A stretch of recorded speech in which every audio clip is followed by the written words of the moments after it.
今集同大家睇下呢一款 Explorer 216-570。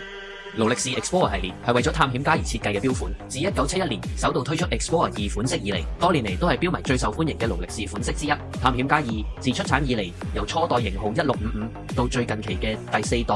216-570之間，經歷過幾次嘅變動。今集我哋睇到嘅係第3代探險家2嘅16570。16570屬於90年代嘅產物，但係依然保留咗 Explorer 2嘅特色，例如保留利用不鏽鋼材質，標圈上面刻有24小時嘅時間刻度，配合 GMT 時針使用，可以計算兩地時間。而一如探2嘅傳統，16570仍然以黑白兩款顏色作為面盤嘅設計，時分針嘅設計仍然保留咗 Benz 針同波板糖嘅特色，但係16570亦有微小嘅變革。喺呢一代嘅 Explorer 2面盤上嘅 MGG 針就採用咗紅色，而白色面盤亦由上一代16550嘅奶白色改為純白色。另外標嘅鏡面亦都開始改用咗藍寶石水晶玻璃，而時針、分針同24小時顯示針嘅長度亦有些微嘅變化，令到閱讀時間更加清晰。兩款顏色嘅16570喺3點鐘設有放大鏡嘅日期顯示，12點鐘位置以倒三角形標示，而6點、9點位置就以長方形標示。時標備有夜光功能，40mm 標徑嘅16570搭載咗3186機芯，